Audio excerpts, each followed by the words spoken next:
They thought it was just another trip on the sea, until the sea itself disappeared. Stranded in a world where the ocean has vanished overnight, a family must fight for survival against hunger, madness, and creatures never meant to walk on land. But the real horror. They're not alone, and something is hunting them. Welcome to a nightmare beyond imagination. Tom was teaching his son Ben how to catch fish and how she was resting. At the same time, Julia goes to the sea to swim. After some time, Julia feels something strange in the water. Like there is something in the water. She thought that maybe this is her suspicion. So she starts swimming again. But she feels something again.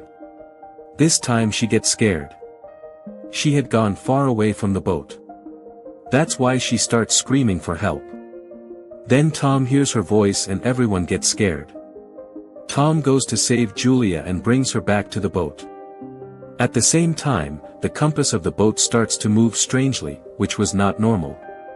Tom was angry because he had already said that whoever goes in the water, he should tell others. This is the sea and anything can happen here. Julia apologizes and this incident is quickly forgotten. In the evening, these people celebrate Ben's 13th birthday. Tom lights candles on the cake and everyone congratulates Ben. Cassie pulls a picture of her family. Meanwhile, Cassie's boyfriend Adam calls her. He was remembering Cassie and tripping. Adam asks Cassie about Ben's birthday. During the video call, Cassie sees that there is going to be a dangerous storm in the city, which also broke the connection. How did she get worried about this? And she goes to tell her parents about this. Before they could know anything else, they suddenly feel shocks. Everyone runs to the deck. Then they saw that big waves were passing from there. Tom explains that sometimes waves wander during a storm because of the magnetic field. A wave also gives a shock to the boat. After they leave, Tom goes to the water to see if the boat has suffered any damage. But he injures himself on the propeller and comes back.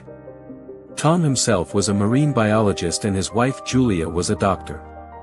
Tom tells him that the shaft has suffered a little damage from the wave's tail, which can make it difficult for him to sail. Cassie was trying to contact Adam again and again, but there was no network. Even the radio on the boat was not getting any signal. Tom started to worry about the situation. He guesses his ration. He finds out that he only has a few pounds. Only 4 days of water left, but they are on a shipping route, so someone will find them for sure. Then he hears strange voices from the outside. When they come out, they see that something is falling from the sky. At first he thought it was a comet, but it falls near them. Tom says that these are satellites. Tom tries to start the boat to escape from Malba and move away from there a lot. But the boat's engine also gets damaged. All of them hide inside the boat. The boat was shaking with the waves. All of them wear life jackets and get ready for a bad situation. Then a strange and dangerous voice. The sound of the voice affects them, like blood is flowing from Julia's nose, and the children start vomiting. It's like a sharp storm has come. Anyway, somehow this terrible night passes. When they wake up in the morning and Tom comes out, he is very surprised because these people are no longer in the sea, but in a desolate and dry area. Actually, this was the area of the sea, but at night the sea of the earth disappeared from here. Tom tries to reassure his family that it is not necessary that everyone is dead. He measures something and thinks that the compass is pointing in the wrong direction. The compass is pointing in the wrong direction. The north is not where it should have been. This means that the poles of the earth have shifted. This had happened on the earth before, but in a very old time. So it is possible that where the earth was, now the sea is there and maybe a lot of people have died now.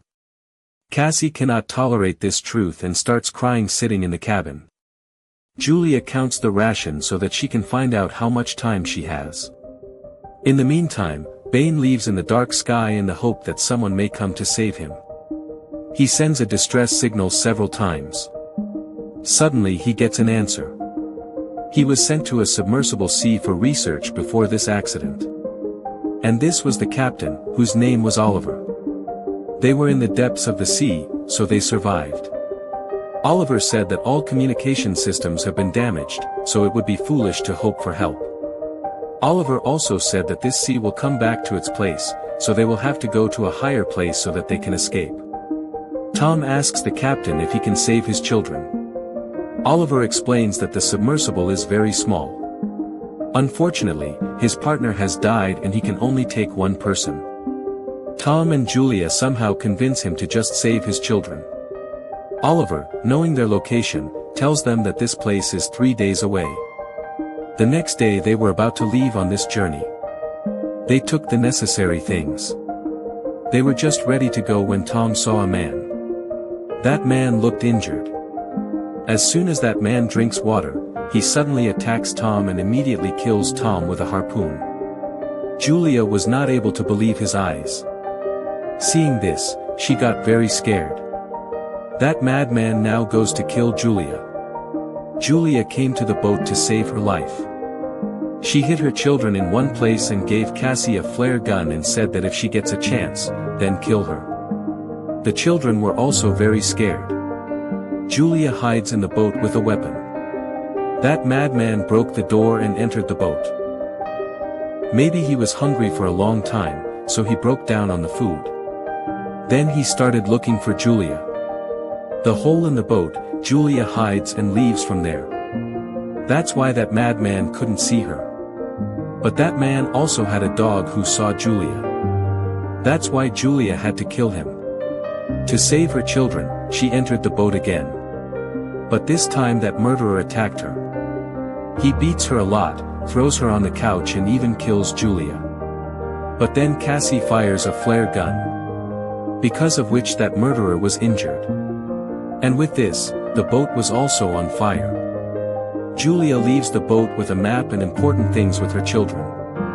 Cassie and Ben cry a lot when they see their father's dead body. But then Julia sees that the murderer is still alive. That's why she starts running away with her children. That boat was destroyed with a big blast. Julia and her children cross a rocky desert and take refuge in a valley. They rest for some time. There was a little water there, but it was seawater. Ben was very sad for his father. In fact, he was blaming himself that the murderer could reach him because of those cowards. Julia gives courage to her son. And these people move forward. Because that murderer was still following them. On the way, Ben found a dead hammer shark, from which he takes a little meat. But the murderer was not leaving them behind. That's why these people couldn't stop. While walking, these people reach an area where there were barrels of poisonous garbage. Because humans used to throw garbage in the sea. That's why now it was clearly visible here. These people were walking on the shore, throwing plastic and people. They were passing through a pile of garbage, which was clearly pointing towards pollution. After a while, Julia sees that Ben has become very dehydrated. And she gives him the remaining water. How was she losing her sister now? She was afraid that they won't be able to escape.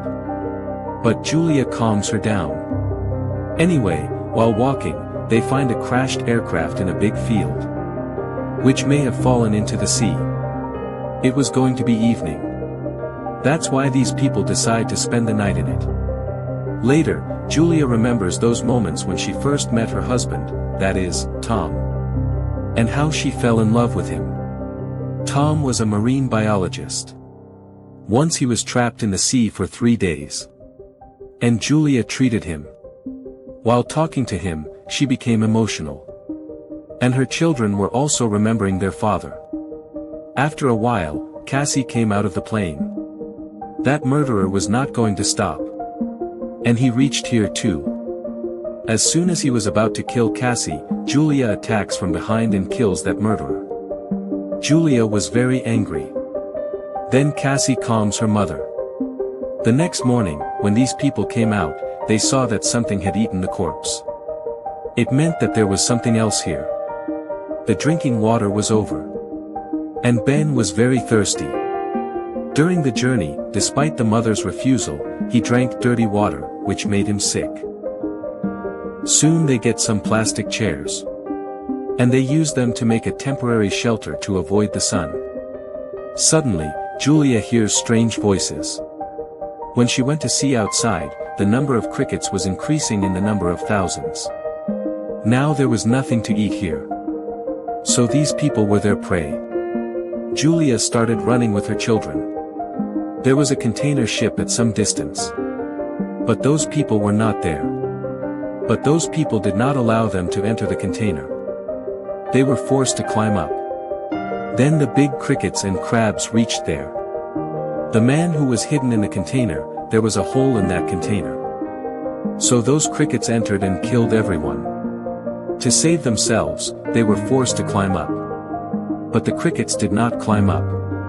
The crickets did not climb up. The crickets did not climb up.